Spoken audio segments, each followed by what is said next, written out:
A disciplina na igreja. Este será o título da nossa 8ª lição do segundo trimestre do ano de 2023 da classe de pré-adolescentes.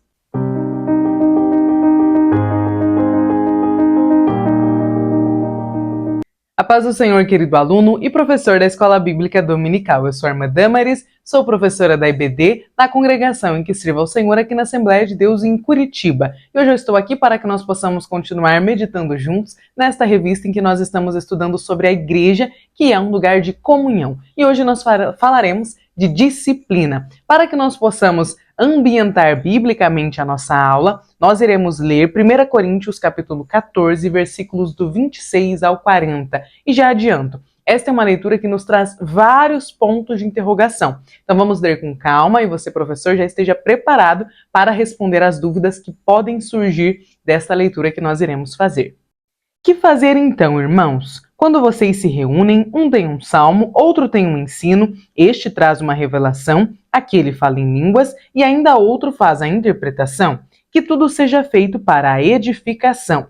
No caso de alguém falar em línguas, que não sejam mais do que 2 ou quando muito 3, e isto sucessivamente, e haja alguém que interprete, mas não havendo quem interprete, fique calado na igreja, falando consigo mesmo e com Deus.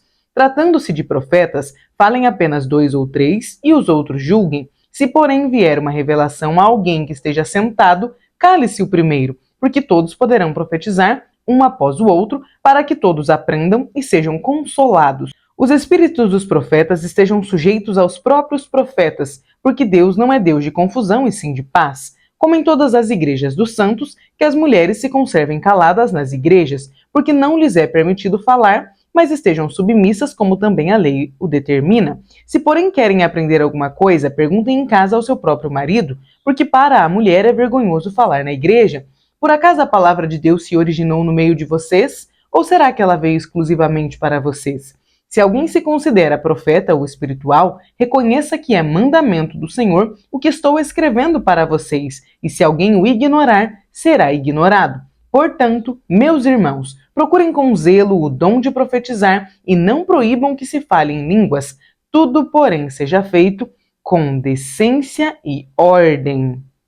Bom, este texto que nós acabamos de ler, ele traz algumas dúvidas quanto à questão do ponto, mulheres se conservem caladas na igreja. Muito provavelmente, grande parte das classes de pré-adolescentes terão como professoras neste dia, dando esta lição, mulheres. Então imagina para os nossos pré-adolescentes como não soaria. As mulheres se conservem caladas na igreja, então é uma mulher que está fazendo a leitura, uma professora, uma irmã que está ali dando esta aula. É importante nós explicarmos aos nossos alunos, principalmente porque nós temos uma classe de 11 e 12 anos de idade. Então eles estão vindo dos juniores, são ainda mais imaturos espiritualmente, não vão conseguir entender tantos detalhes. Nós não precisamos nos estender tanto. Basta dizer que existe um consenso entre a maior parte dos autores e dos teólogos que a Assembleia de Deus e a CPAD, que é a nossa casa publicadora das Assembleias de Deus, quem produz as revistas da Escola Dominical, levam em conta. Então nós estamos falando para a nossa igreja que este ponto, este texto da carta de Paulo a 1 Coríntios, para a igreja de Corinto, não era algo que ele usava como absoluto, porque nós vemos em outras cartas de Paulo as mulheres falando, as mulheres exercendo posição de liderança dentro da igreja. Então, muito provavelmente, Paulo estava falando aqui num contexto específico por conta de tudo que envolvia a igreja de Corinto e a cidade de Corinto, que era um local onde tinham ali um culto que eles prestavam a uma deusa e existiam muitas prostitutas cultuais. E algumas delas vinham para o culto e acredita-se, a história vai contar, que muitas delas entravam em transe e começavam a falar sem parar. E que isso acontecia quando a igreja se reunia, quando os irmãos se reuniam ali na casa de algumas das pessoas, dos próprios membros da igreja, porque a igreja não existia da forma que nós conhecemos hoje, então não tinha um templo físico. As reuniões eram feitas na casa de irmãos, assim como a Assembleia de Deus começou aqui no Brasil quando os nossos missionários vieram. Eram na casa um dos outros dos cultos que eles começavam, ali o movimento da igreja. Então Paulo, muito provavelmente, estava falando, as mulheres, no caso de Corinto, por conta de tudo que existia dessas prostitutas cultuais, que muitas acabavam se convertendo e vinham prestar o mesmo tipo de culto que elas prestavam lá, elas queriam prestar aqui para Cristo, elas não sabiam. Então, muito provavelmente, Paulo estava dizendo, as mulheres se conservem caladas por conta deste movimento que estava acontecendo. Fato é, não parece que Paulo estava trazendo uma proibição geral por conta das outras cartas. É por isso que um texto nunca pode ser analisado de forma isolada. Eu ia falar isoladamente, né? É importante que nós tenhamos ali um contexto histórico, um pano de fundo e o respaldo de estudiosos, de teólogos que se dedicam a estudar a palavra de Deus e a pesquisar o que tem de contexto, de pano de fundo para cada um dos textos que nós lemos. É básico, é resumido, mas explica o que este texto da primeira carta de Corinto está nos dizendo e a forma com que nós escolhemos olhar para este texto. Existem outras igrejas que olham de uma forma diferente? Existem, mas como eu falei, nós estamos pensando num prisma assembleiano, dentro do que nós pensamos, dentro do que a maior parte dos teólogos da nossa igreja chegam à conclusão. Até porque se nós fôssemos levar este texto ao pé da letra, as mulheres se conservem caladas na igreja, calado é calado mesmo. Então, não vamos cantar, não vamos ministrar, não vamos fazer nada. E nós sabemos que não foi assim que a igreja se desenvolveu ao longo dos séculos. Vamos ficar caladas na igreja, então a mulher não vai falar nada? Algumas igrejas falam, a mulher não pode ministrar, mas e cantar pode? Então percebe como este texto é difícil de levar ele completamente ao pé da letra, porque muito provavelmente realmente não era o que Paulo estava querendo dizer. Até porque a igreja primitiva foi construída juntamente com a mão de obra feminina. Lídia, por exemplo, que foi a primeira europeia a ser evangelizada e a aceitar Jesus, era uma mulher muito rica que mantinha cultos em sua casa, que tinha uma igreja em sua casa, ou seja, ela era uma voz ativa daquela igreja. E o Paulo vai nos citar muitas outras mulheres.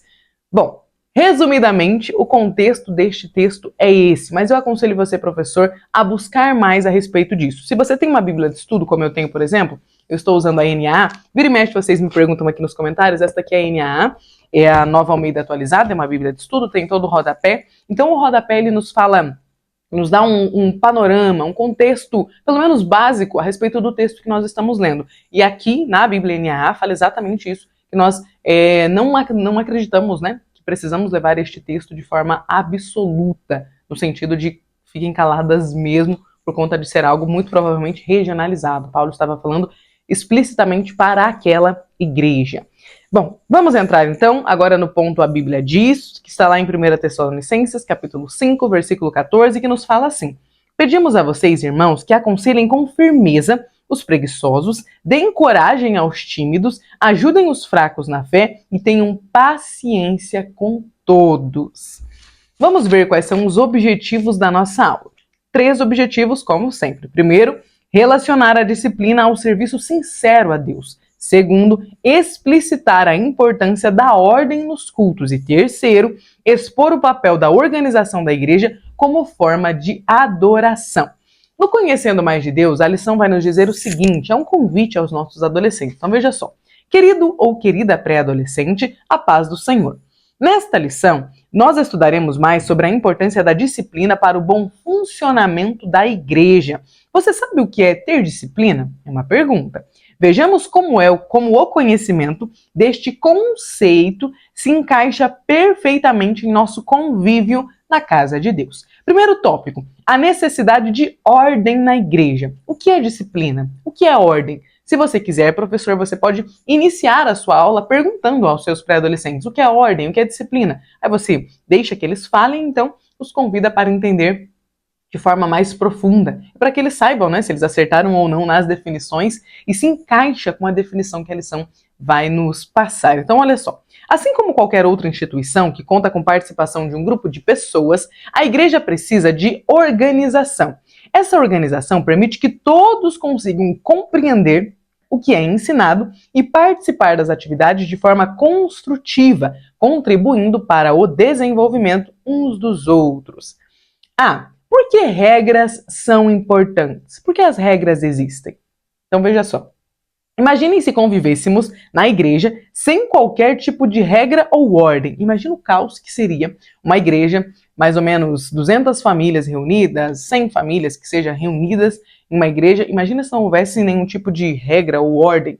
Se cada um chegasse no horário que quisesse, cada um falasse na hora que quisesse, imagina que não viraria igreja. É um convite, você pode chamar os seus pré-adolescentes para que eles imaginem como seria uma igreja sem ordem. E você pode ir além. Você pode falar, pensa como seria a sua casa se não tivesse a ordem. Por exemplo, tem mães, quando os adolescentes chegam em casa, né, os nossos pré-adolescentes, que ela fala, ó, tem que chegar e tem que tirar o sapato e já tem que limpar o sapato para guardar. Ou tem mães que falam, tem que tirar e tem que colocar num... Às vezes tem uma sapateira, algum lugar ali na porta para deixar na porta o sapato, né, ao lado da porta ali.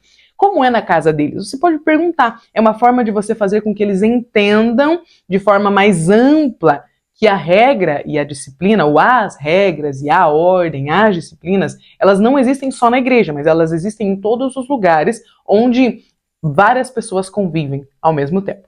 Então, continuando. Se todos chegassem em qualquer horário, falassem ao mesmo tempo e não respeitassem as regras, como seria este culto? Como esta igreja seria?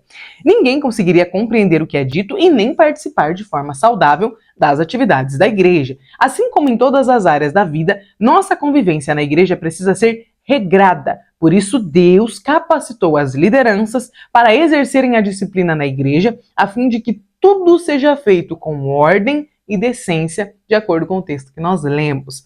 Letra B, segundo subtópico, a reverência nos cultos. A disciplina na igreja é muito importante também para os momentos dos cultos. O apóstolo Paulo orientou aos crentes da igreja de Corinto que trabalhassem com ordem e decência nos cultos. As manifestações dos dons deveriam ser regradas e observadas para que todos pudessem participar. O Espírito Santo distribui diferentes responsabilidades para cada um, a fim de que todos realizem seu papel de forma organizada.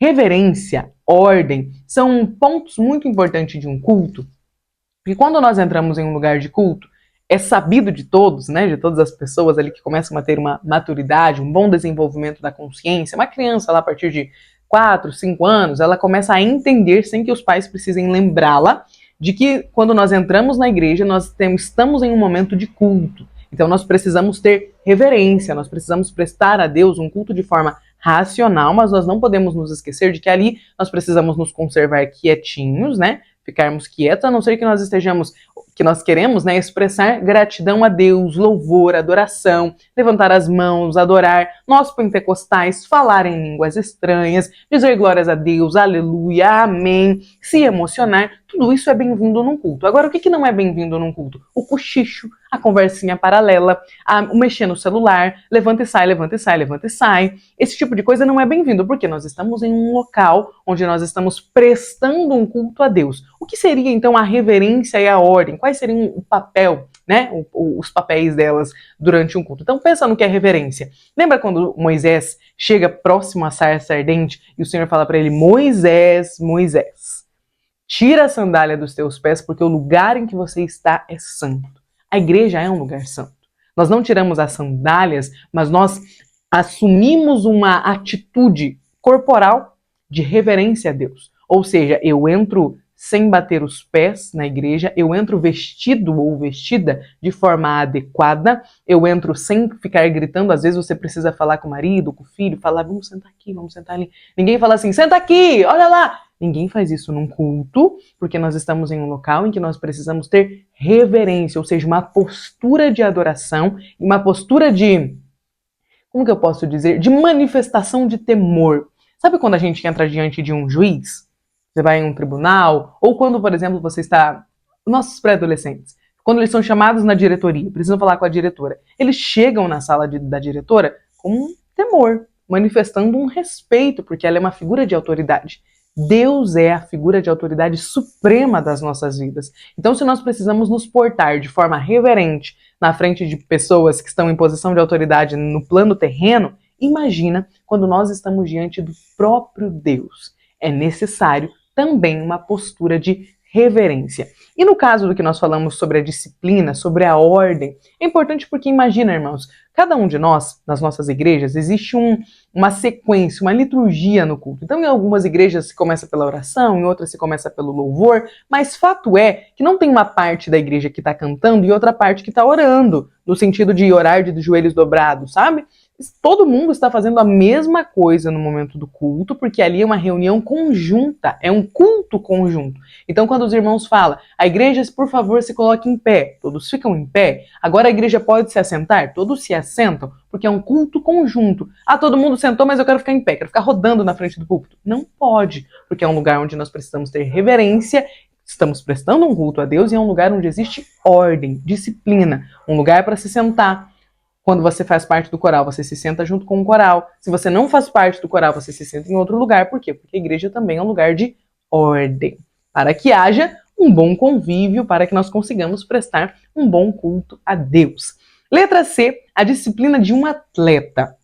O apóstolo Paulo compara também a nossa vida cristã à de um atleta. Quando refletimos sobre a rotina de um atleta, nós percebemos que ela é muito organizada. O atleta precisa acordar cedo, treinar muitas horas, ter uma alimentação equilibrada para estar em condições de enfrentar os seus desafios. Assim também acontece conosco enquanto cristãos. Sem disciplina e com uma vida desregrada, não teremos condições de alcançar os objetivos.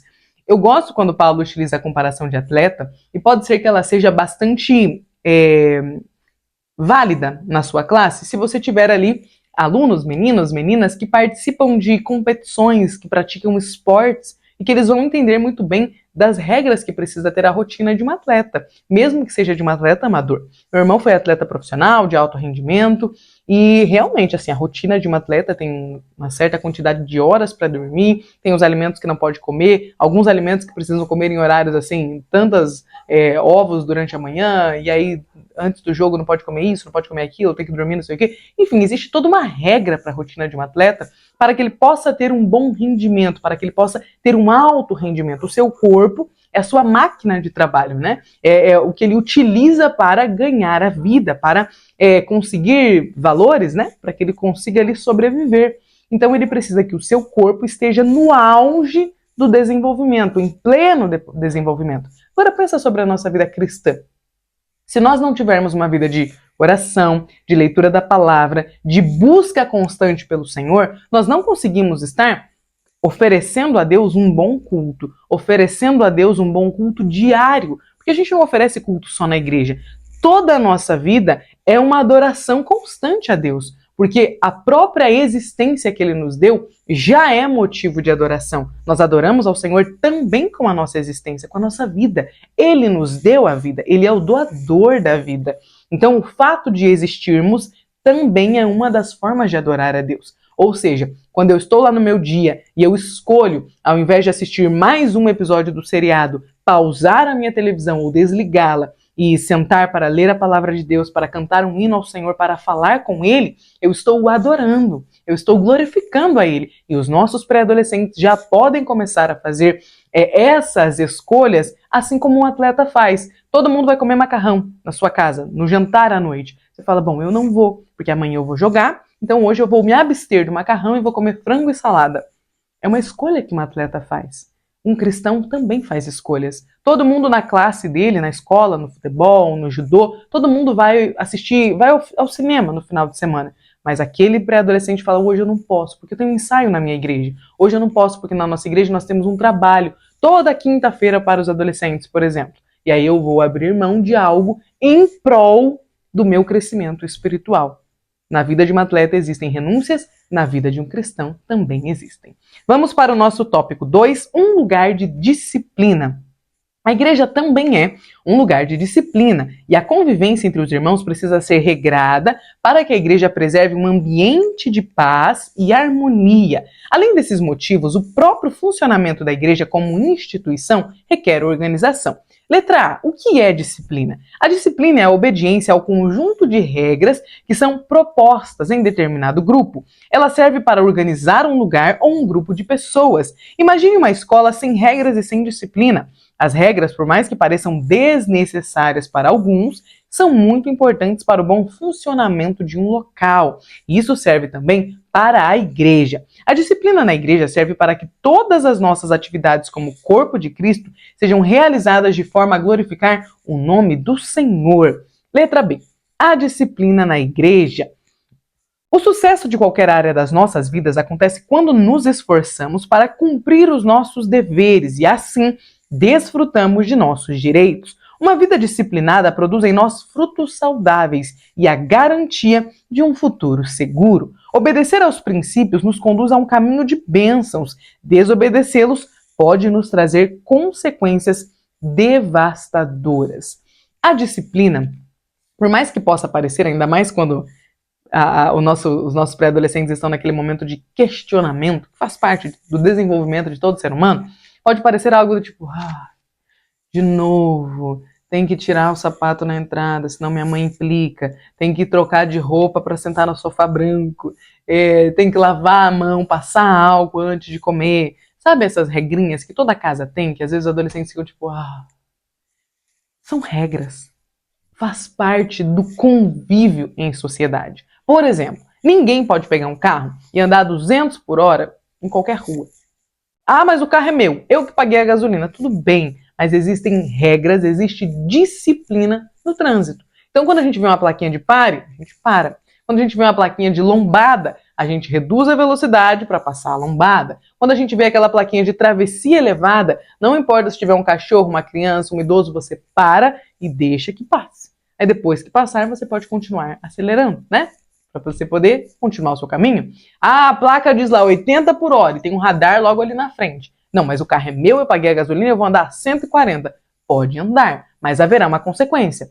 Caso você não atropele ninguém, não cometa um absurdo no trânsito, não tenha um acidente infeliz, o máximo que vai acontecer é você receber uma multinha de trânsito. Aí você vai falar, que absurdo, a gente não pode andar. Isso não pode, porque existe disciplina. Todo lugar onde existe o convívio de mais de uma pessoa precisa de normas, precisa de regras, de disciplina para o bom andamento. O adolescente não gosta de receber ordens, de ter disciplina, não gosta, mas ele precisa. Todos nós precisamos de ordem. Não existe nada que faça com que uma pessoa alcance melhor o seu bom rendimento do que a ordem e a disciplina. Eu vou acordar a hora que eu quiser, eu vou comer a hora que eu quiser.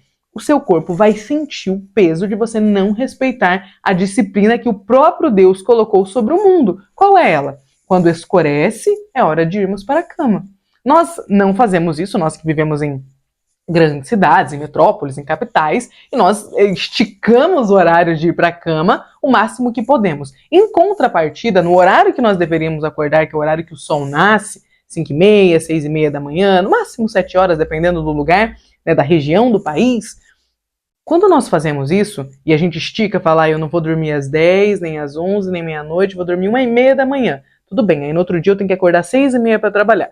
Essas poucas 5 horas de sono me resultarão em passar o dia todo abrindo a boca, o dia todo cansado, fadigado. E isso feito por meses, anos, pode me levar a um estresse, a desenvolver uma depressão, a ter um problema no coração. Por quê? Porque o corpo nos penaliza por não respeitarmos, né, a ordem que Deus colocou na natureza. Nós precisamos dormir, o nosso corpo precisa de descanso. Por exemplo, criança. Criança não gosta de cedo para a cama. Eu tenho uma filha de 2 anos de idade e ela dorme 11h30, 12 horas por noite, mais ou menos, quase todas as noites, a não ser nos dias que a gente vai para o culto, que ela dorme um pouquinho menos, mas compensa na soneca, porque ela precisa disso para viver.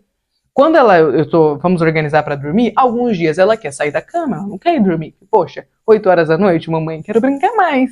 Mas ela não pode, por quê? Porque ela precisa dessa disciplina de horário para que ela possa ficar bem. Se ela dorme 6 horas numa noite, ela fica terrível. Ela fica chorando, fica pedindo cama, pedindo colo. Por quê? Porque não foi o suficiente. A mesma coisa conosco. Deus nos deu ordens porque nós precisamos de ordem para viver. As ordens, elas são intrínsecas a nós.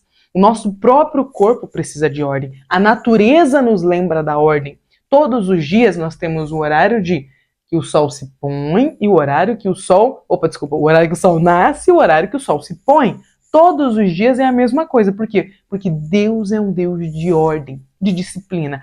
Mas eu não gosto de ordem. Você pode não gostar, mas não acatá-las vai te levar a uma prisão, muito provavelmente. Por quê? Porque nós precisamos respeitar as ordens. A nossa vida, ela foi feita de forma ordenada. Deus é um Deus de ordem. Tudo em nós reflete ordem. E você pode, nós ainda mais pessoas adultas, né? Você pode concordar comigo, não pode? Nada como uma casa organizada, um ambiente organizado, uma vida organizada. Horário para acordar, horário para dormir, horário para comer. Gente, você fica bem. Agora aquele dia que tá tudo atropelado, tudo atrasado, a gente fica sempre afobado, afadigado. Nada como a ordem. Deus fez a ordem. E nós acatarmos as ordens que ele fez nos fará melhores, com certeza. Vamos continuar? Letra C. Disciplina para maus comportamentos. A disciplina também faz parte de nosso testemunho como cristãos. Quando um crente que é membro da igreja quebra um dos princípios ou ensinamentos, trazendo mau testemunho para os descrentes, a igreja deve chamar este membro para conversar e exortá-lo ao arrependimento. Se porventura o membro decide deliberadamente permanecer no erro, só resta ao pastor aplicar uma disciplina mais severa, a fim de repreendê-lo para que, de fato, se converta e reencontre o caminho da salvação. Toda igreja tem as suas normas, as suas disciplinas, os seus princípios, os seus códigos de ética. Quando alguém quebra estas normas, estes princípios, ele é chamado para uma conversa. Dependendo do que ele fez, uma conversa resolve. Às vezes ele precisa de uma disciplina um pouquinho mais severa. Por que a igreja faz isso? Ah, porque a igreja quer penalizar as pessoas. Não. Porque assim como um pai que ama o seu filho, o corrige para que ele não se machuque, para que ele não transgrida uma lei divina e uma lei humana, a igreja faz o mesmo. Por exemplo, quando alguém peca e comete um erro que fere os nossos padrões cristãos, aquela pessoa é chamada para ser exortada, para ser corrigida do seu erro e para receber uma disciplina, uma consequência por conta do erro que ela fez. Só que o motivo de chamar a pessoa para que ela seja exortada é que ela venha se arrepender e se converta, dê meia volta do que ela estava fazendo e retorne para o caminho do Senhor. Tudo isso com o objetivo de que a pessoa alcance o céu. É claro que algumas pessoas podem não aceitar a disciplina, assim como um filho pode se rebelar contra a disciplina dos pais, assim como um cidadão pode se rebelar contra as disciplinas do trânsito. Porém, todas as regras, as ordens, elas existem com o objetivo de fazer com que aquela pessoa não se fira, de fazer com que aquela pessoa não cometa um acidente, não acabe caindo e se machucando, fazer com que aquela pessoa não tenha consequências ruins para ela e para os outros. Então, desrespeitar uma regra, uma norma, uma ordem, violar a disciplina de uma instituição, fará com que eu traga más consequências, né? Consequências ruins para mim e às vezes até para outras pessoas. Por exemplo, alguém que dirige de forma muito rapidamente numa via que tem crianças saindo da escola e acontece um acidente, algo grave, ela trouxe uma consequência para a vida dela e para a vida daquelas pessoas que não, né, infelizmente, foram acometidas por um acidente de trânsito. O mesmo para quem está indo à igreja e um dia comete um pecado. Essa pessoa precisa ser convidada ao retorno, convidada à conversão, ao arrependimento. Tudo com o desejo, né, de que aquela pessoa vá bem, de que aquela pessoa retorne para a comunhão com Deus e de que alcance o céu. Então, disciplinar alguém não é um ato de vingança, não é um ato de tá vendo? Não, é um ato de amor. Deus nos disciplina, o Senhor nos exorta, Ele nos coloca limites por amor. Um pai e uma mãe que tem escada dentro de casa, ela coloca, né, tem criança ali em fase de andar, coloca um portãozinho embaixo e um portãozinho em cima da escada. Por quê? Porque ele não quer que a criança tenha livre acesso a toda a casa? Não, porque ele ama aquela criança, ele não quer que ela caia na escada e sofra um acidente, bata a cabeça, bata o dedo, ou às vezes até uma coisa mais fatal. Então é por amor que o pai e a mãe colocam um limite até onde a criança pode ir e até onde ela não pode. Deus faz o mesmo conosco. A disciplina existe como demonstração de amor, como demonstração de, se você passar daí, vai haver um acidente. E também haverá uma consequência. Vamos continuar? Terceiro tópico, temor e reverência no culto. O respeito que nós temos por determinado lugar se mostra na forma como nós nos comportamos nele. Cuidar da casa de Deus e respeitá-la são responsabilidades nossas. Letra A. O zelo pela casa do Pai. Já vimos que a igreja é a casa de Deus e que por isso é um lugar santo. O respeito pela casa de Deus ele é demonstrado não apenas por meio dos nossos louvores, mas também na forma com que nós cuidamos do nosso templo e como nos comportamos nele. Isso se refere tanto ao cuidado com os utensílios da igreja, bem como com a forma como nós nos comportamos no culto. Ter reverência na casa do Senhor significa que aprendemos que a igreja é um lugar santo e, igualmente, precisamos manter uma vida santificada. Quando eu vejo o papelzinho de bala caído lá embaixo do banco, eu vou lá, junto o papelzinho e jogo no lixo.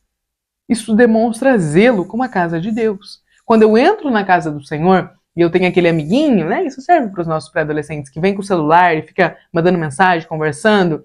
Eu tenho a oportunidade de convidá-lo a não fazer o mesmo, de sentar com os meus pais ou de me afastar daquele amigo. Sabe, nós precisamos ensinar aos nossos pré-adolescentes e aos nossos filhos que a igreja é um lugar santo, de que não se portar de forma devida na igreja é uma atitude de irreverência para com o Deus soberano, Criador. Fala, filho, se na escola você precisa ficar quieto quando a professora está falando, se na escola você tem lugar para se sentar, hora para chegar, hora da aula que acaba, aí vem uma outra professora, aí hora do intervalo, hora de voltar do intervalo, e você leva isso a sério, você faz isso, porque é preciso, é necessário. Na igreja, nós devemos nos portar da forma mais reverente que alguém poderia se portar no mundo, porque nós estamos prestando um culto não a uma pessoa, não a um amigo, não a um Deus de barro, mas ao Deus Todo-Poderoso.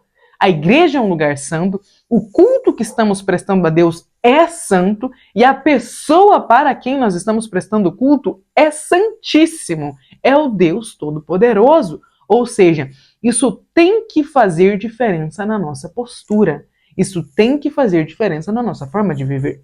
Eu não posso chegar diante da igreja da forma com que eu ando na rua, sabe, arrastando chinelo, mascando chiclete, tudo isso. Falar, por que não posso? Porque você está dentro da igreja, na casa de Deus, deveria estar adorando a Deus. E nós adoramos a Deus com o nosso comportamento, com o nosso demonstrando o nosso respeito e a nossa reverência para com o Senhor. Letra B, nosso comportamento na igreja. O momento em que estamos na igreja, seja para cultuar, participar de um evento ou atividade, é um momento de adoração. Isso se reflete também na forma como nós tratamos os nossos irmãos. A igreja é um lugar onde os filhos de Deus se reúnem para adorá-lo em comunhão. Isso não significa que as pessoas sejam perfeitas, mas significa que elas estão aprendendo a lidar, umas com as outras. Tratar bem os irmãos é também uma forma de adoração, é obediência e também, de obediência aos ensinamentos da palavra de Deus. Sabe aquelas picuinhas que existem entre os nossos pré-adolescentes? Ai, você, fulano, barará. Tudo isso dentro da igreja precisa ser deixado de lado. Na igreja todos somos filhos, todos estamos prestando um culto ao nosso Pai, que é Deus. Portanto, aquelas picuinhas, as rixas, as conversinhas, as tretinhas devem ser deixadas de lado. Sabe? A gente precisa se resolver. Deixa para resolver depois do culto. Porque irmã, você não sabe, depois do culto. Dentro da igreja, no momento que nós estamos reunidos para adorar ao Senhor, todo o nosso corpo adora a Deus. Todos os nossos pensamentos também estão adorando a Deus. E a nossa forma de sentar, de levantar, de falar, de agir, também adora a Deus. Ou nós podemos demonstrar reverência com o nosso corpo, com o que nós estamos fazendo, ou irreverência. Nós podemos estar adorando a Deus ou nós podemos estar praticando pecados dentro mesmo da igreja. O pecado de irreverência, o pecado de ignorar a Deus, de dar de ombros para o fato de estar na presença dele. Então, a igreja é um lugar santo. Prestar um culto a Deus é um ato santo e o próprio Deus também é santo. Nós precisamos de reverência na casa do Senhor. Nosso último subtópico, letra C. Deus se agrada de quem ama a sua casa. O salmista afirmou que preferia estar um dia na porta da casa de Deus do que 1000 dias em outros lugares. A alegria de estar na igreja deve ser abundante em nossos corações. Quem não ama estar na casa de Deus é porque ainda não entendeu a importância de estarmos reunidos neste lugar. Onde há comunhão e sinceridade, há também o poder de Deus realizando grandes milagres. No momento do culto, nós estamos adorando a Deus e o Senhor está recebendo a nossa adoração. E o Senhor está ouvindo as nossas petições. E o Senhor está se alegrando com os nossos cânticos. Ou seja, é um momento em que, enquanto nós enviamos para Deus a nossa adoração, Ele envia para nós cuidado, milagres, respostas de oração, bênçãos, cura. Portanto, o momento de um culto é um momento santo, é um momento em que pessoas estão recebendo de Deus o livramento, é um momento em que corações estão sendo sarados. É por isso que não é um lugar onde eu venho e fico papeando, mascando chiclete, mandando mensagem, jogando. Não. Naquele momento, pessoas estão sendo curadas e uma destas pessoas pode ser eu.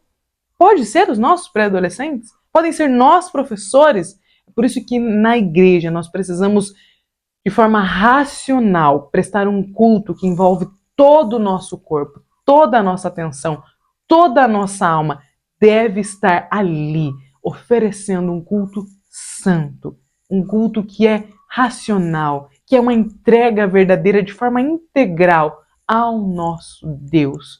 O Senhor deseja receber a nossa adoração, que nós possamos também desejar entregar a nossa adoração a Ele, oferecer o melhor culto.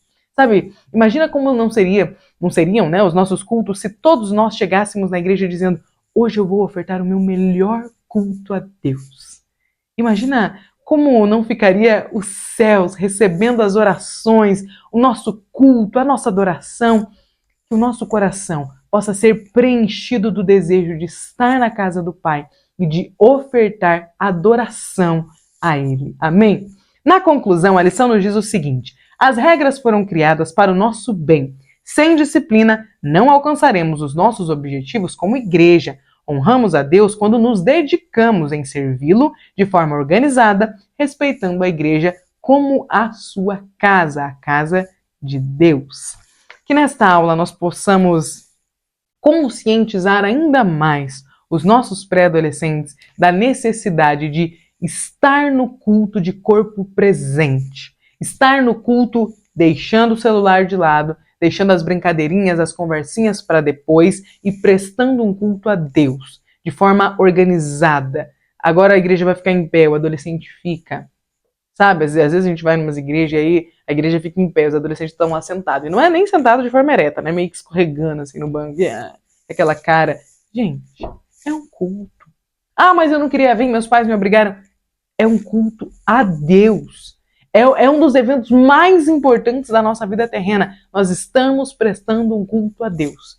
Professor, que nesta aula você possa, através da ajuda do Espírito Santo, conscientizar os seus pré-adolescentes de que quando eles entram na igreja e se sentam ou se ajoelham ou ficam em pé para prestar um culto a Deus, eles não estão apenas prestando um culto a uma pessoa, ao pai, à mãe. Não, não, não. Eles não estão ali para prestar um culto para uma pessoa. Eles não estão ali para agradar o pai e a mãe. Eles estão ali para adorar a Deus, a pessoa mais importante que existe, porque não é uma pessoa humana como nós, mas é uma pessoa divina. É Deus. É quem nos fez, é quem nos criou, é quem criou tudo que existe. Diante de Deus, nós precisamos ter temor e reverência. A casa de Deus não é um parque, não é um cinema, não é um shopping. É um lugar onde nós nos reunimos para adorar a Deus. E eu preciso ter, no mínimo, para começar, respeito para com as pessoas que ali estão. As pessoas estão ali, meus irmãos em Cristo. A nossa família da fé está reunida para adorar a Deus. Então eu preciso ter pelo menos respeito com elas. Se Deus não faz diferença nenhuma na minha vida, então pelo menos respeito com as pessoas que estão ali, prestando um culto ao Senhor. Mas sabe que estar na casa de Deus e não se conscientizar de que você tem a oportunidade, o privilégio de adorar o Rei dos Reis, Senhor dos Senhores, o nosso Criador, o primeiro e o único, aleluias, seria um desperdício. Que nós possamos estar na casa de Deus, oferecendo o nosso melhor culto a Ele. E que os nossos pré-adolescentes saiam dessa aula dispostos a ofertar o melhor culto que eles tiverem ao Senhor Deus. Amém? Deus abençoe e até a próxima aula.